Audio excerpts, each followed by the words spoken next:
গল্প পাঠে আজকের নিবেদন রবীন্দ্রনাথ ঠাকুরের শোভা। পাঠ করছি আমি নজরুল ইসলাম। মেয়েটির নাম যখন সুভাষিনী রাখা হইয়াছিল, তখন কে জানিত সে বোবা হইবে। তাহার দুটি বড় বোনকে সুকেশিনী ও সুহাসিনী নাম দেওয়া হইয়াছিল। তাই মিলের অনুরোধে তাহার বাপ ছোট মেয়েটির নাম সুভাষিনী রাখে। এখন সকলে তাহাকে সংক্ষেপে শুভা বলে। দস্তুর মতো অনুসন্ধান ও অর্থ ব্যয়ে বড় দুটি মেয়ের বিবাহ হইয়া গেছে। এখন ছোটটি পিতামাতার নীরব হৃদয় ভারের মতো বিরাজ করিতেছে। যে কথা কয় না, সে যে অনুভব করে, ইহা সকলের মনে হয় না। এই জন্য তাহার সাক্ষাতেই সকলে তাহার ভবিষ্যৎ সম্বন্ধে দুশ্চিন্তা প্রকাশ করিত। সে যে বিধাতার অভিশাপ স্বরূপে তাহার পিতৃগৃহে আসিয়া জন্মগ্রহণ করিয়াছে, এ কথা সে শিশুকাল হইতে বুঝিয়া লইয়াছিল।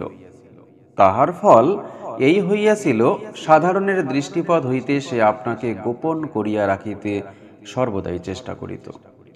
মনে করিত, আমাকে সবাই ভুলিলে বাসি। কিন্তু বেদনা কি কেহ কখনো ভোলে? পিতামাতার মনে সে সর্বদাই জাগরুক ছিল। বিশেষত তাহার মা তাহাকে নিজের একটি ত্রুটি স্বরূপ দেখিতেন। কেননা মাতা পুত্র অপেক্ষা কন্যাকে নিজের অংশরূপে দেখেন। কন্যার কোনো অসম্পূর্ণতা দেখিলে সেটা যেন বিশেষ রূপে নিজের লজ্জার কারণ বলিয়া মনে করেন। বরঞ্চ কন্যার পিতা বাণীকণ্ঠ শুভাকে তাহার অন্য মেয়েদের অপেক্ষা যেন একটু বেশি ভালোবাসিতেন। কিন্তু মাতা তাহাকে নিজের গর্ভের কলঙ্ক জ্ঞান করিয়া তাহার প্রতি বড় বিরক্ত ছিলেন। শুভার কথা ছিল না। তাহার সুদীর্ঘ পল্লব বিশিষ্ট বড় বড় দুটি কালো চোখ ছিল এবং তাহার ওষ্ঠাধর ভাবের আভাস মাত্রে কচি কিশলয়ের মতো কাঁপিয়া উঠিত। কথায় আমরা যে ভাব প্রকাশ করি, সেটা আমাদিগকে অনেকটা নিজের চেষ্টায় গড়িয়া লইতে হয়। কতকটা তর্জমা করার মতো সকল সময়ে ঠিক হয় না, ক্ষমতা অভাবে অনেক সময়ে ভুলও হয়। কিন্তু কালো চোখকে কিছু তর্জমা করিতে হয় না। মন আপনি তাহার উপরে ছায়া ফেলে, ভাব আপনি তাহার উপরে কখনো প্রসারিত, কখনো মুদিত হয়, কখনো উজ্জ্বলভাবে জ্বলিয়া ওঠে, কখনো ম্লানভাবে নিভিয়া আসে, কখনো অস্তমান চন্দ্রের মতো অনিমেষভাবে চাহিয়া থাকে, কখনো দ্রুত চঞ্চল বিদ্যুতের মতো দিক বিদিকে ঠিকরিয়া ওঠে। মুখের ভাব বই আজন্মকাল যাহার অন্য ভাষা নাই, তাহার চোখের ভাষা অসীম উদার এবং অতল স্পর্শ গভীর, অনেকটা স্বচ্ছ আকাশের মতো। উদয়াস্ত এবং ছায়ালোকের নিস্তব্ধ রঙ্গভূমি, এই বাক্যহীন মানুষের মধ্যে বৃহৎ প্রকৃতির মতো একটা বিজন মহত্ব আছে। সেই জন্য সাধারণ বালক বালিকারা তাহাকে এক প্রকার ভয় করিত। তাহার সহিত খেলা করিত না। সে নির্জন দ্বীপ্রহরের মতো শব্দহীন এবং সঙ্গীহীন। গ্রামের নাম চণ্ডীপুর। নদীটি বাংলাদেশের একটি ছোট নদী। গৃহস্থ ঘরের মেয়েটির মতো বহুদূর পর্যন্ত তাহার প্রসার নহে। নিরলসা তম্বী নদীটি আপন কুল রক্ষা করিয়া কাজ করিয়া যায়। দুই ধারের গ্রামের সকলেরই সঙ্গে তাহার যেন একটা না একটা সম্পর্ক আছে। দুই ধারে লোকালয় এবং তরুচ্ছায়া ঘন উচ্চতট, নিম্নতল দিয়া গ্রামলক্ষ্মী স্রোতস্বিনী আত্মবিস্মৃত দ্রুত পদক্ষেপে প্রফুল্ল হৃদয়ে আপনার অসংখ্য কল্যাণ কার্যে চলিয়াছে।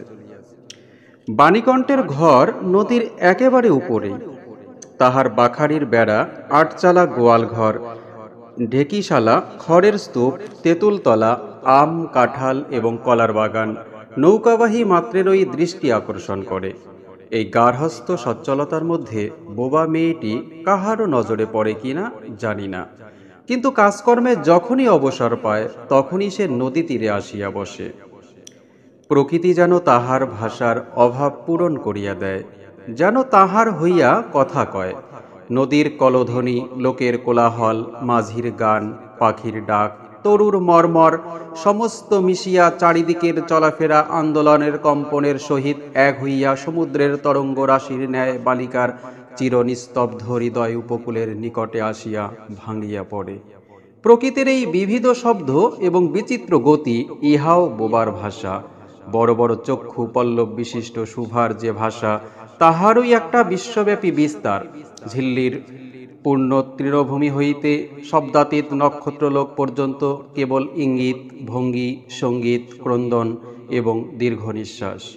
এবং মধ্যাহ্নে যখন মাঝিরা জেলেরা খাইতে যাইত, গৃহস্থেরা ঘুমাইত, পাখিরা ডাকিত না, খেয়া নৌকা বন্ধ থাকিত, স্বজন জগৎ সমস্ত কাজকর্মের মাঝখানে সহসা থামিয়া গিয়া ভয়ানক বিজন মূর্তি ধারণ করিত, তখন রুদ্র মহাকাশের তলে কেবল একটি বোবা প্রকৃতি এবং একটি বোবা মেয়ে মুখোমুখি চুপ করিয়া বসিয়া থাকিত, একজন সুবিস্তীর্ণ রৌদ্রে আর একজন ক্ষুদ্র তরুচ্ছায়ায়।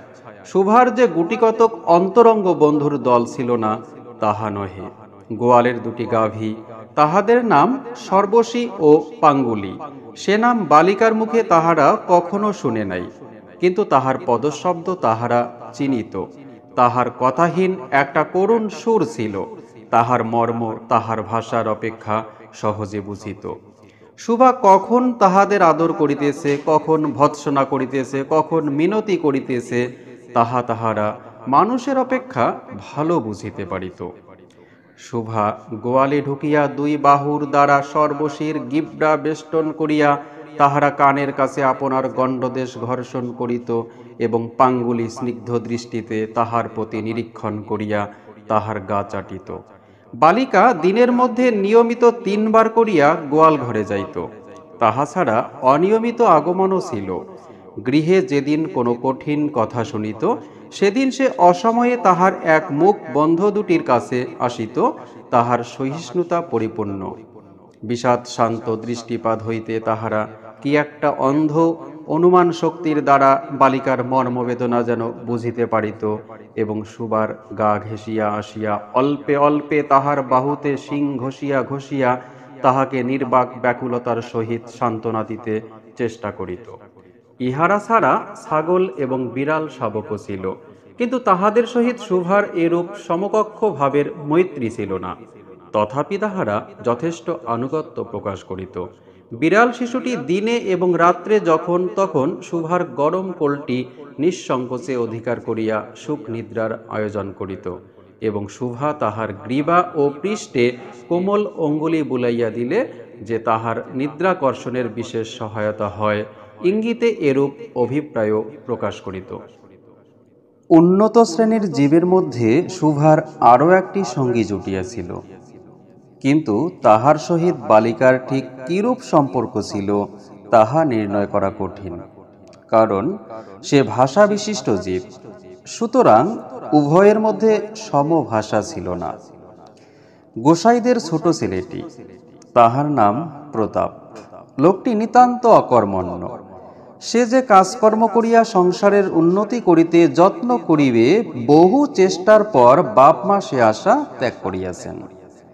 অকর্মণ্য লোকের একটা সুবিধা এই যে আত্মীয় লোকেরা তাহাদের উপরে বিরক্ত হয় বটে, কিন্তু প্রায় তাহারা নিঃসম্পর্ক লোকদের প্রিয়পাত্র হয়, কারণ কোনো কার্যে আবদ্ধ না থাকাতে তাহারা সরকারি সম্পত্তি হইয়া দাঁড়ায়। শহরে যেমন একটা আত্রা গৃহ সম্পর্কহীন সরকারি বাগান থাকা আবশ্যক, তেমনি গ্রামে 2-4টা অকর্মণ্য সরকারি লোক থাকার বিশেষ প্রয়োজন। কাজে কর্মে আমোদ অবসরে যেখানে একটা লোক কম পড়ে, সেখানেই তাহাদিগকে হাতের কাছে পাওয়া যায়। প্রতাপের প্রধান শখ ছিপ ফেলিয়া মাছ ধরা। ইহাতে অনেকটা সময় সহজে কাটানো যায়। অপরাহ্নে নদী তীরে ইহাকে প্রায় এই কাজে নিযুক্ত দেখা যাইত এবং এই উপলক্ষে শুভার সহিত তাহার প্রায় সাক্ষাৎ হইত। যে কোনো কাজেই নিযুক্ত থাক, একটা সঙ্গী পাইলে প্রতাপ থাকে ভালো। মাছ ধরার সময় বাক্যহীন সঙ্গী সর্বাপেক্ষা শ্রেষ্ঠ। এই জন্য প্রতাপ শুভার মর্যাদা বুঝিত। এই জন্য সকলেই শুভাকে শুভা বলিত। প্রতাপ আর একটু অতিরিক্ত আদর সংযোগ করিয়া শুভাকে সু বলিয়া ডাকিত। শুভা তেঁতুল তলায় বসিয়া থাকিত এবং প্রতাপ অনতি দূরে মাটিতে ছিপ ফেলিয়া জলের দিকে চাহিয়া থাকিত। প্রতাপের একটি করিয়া পান বরাদ্দ ছিল। শুভা তাহা নিজে সাজিয়া আনিত এবং বোধ করি অনেকক্ষণ বসিয়া বসিয়া চাহিয়া চাহিয়া ইচ্ছা করিত প্রতাপের কোনো একটা বিশেষ সাহায্য করিতে, একটা কোনো কাজে লাগিতে, কোনো মতে জানাইয়া দিতে যে এই পৃথিবীতে সেও একজন কম প্রয়োজনীয় লোক নহে। কিন্তু কিছুই করিবার ছিল না। তখন সে মনে মনে বিধাতার কাছে অলৌকিক ক্ষমতা প্রার্থনা করিত। মন্ত্র বলে সহসা এমন একটা আশ্চর্য কাণ্ড ঘটাইতে ইচ্ছা করিত, যাহা দেখিয়া প্রতাপ আশ্চর্য হইয়া যাইত। বলিত, তাই তো, আমাদের সুভীর যে এত ক্ষমতা তাহা তো জানিতাম না। মনে করো, শুভা যদি জলকুমারী হইত, আস্তে আস্তে জল হইতে উঠিয়া একটা সাপের মাথার মণি ঘাটে রাখিয়া যাইত। প্রতাপ তাহার তুচ্ছ মাছ ধরা রাখিয়া সেই মানিক লইয়া জলে ডুব মারিত এবং পাতালে গিয়া দেখিত রূপার অট্টালিকায় সোনার পালঙ্কে কে বসিয়া? আমাদের বাণীকণ্ঠের ঘরের সেই বোবা মেয়ে সু, আমাদের সু, সেই মণিদীপ্ত গভীর নিস্তব্ধ পাতালপুরীর একমাত্র রাজকন্যা। তাহা কি হইতে পারিত না? তাহা কি এতই অসম্ভব? আসলে কিছুই অসম্ভব নয়। কিন্তু তবুও সুপ্রজাশূন্য পাতালের রাজবংশে না জন্মিয়া বাণীকণ্ঠের ঘরে আসিয়া জন্মিয়াছে এবং গোসাইদের ছেলে প্রতাপকে কিছুতেই আশ্চর্য করিতে পারিতেছে না।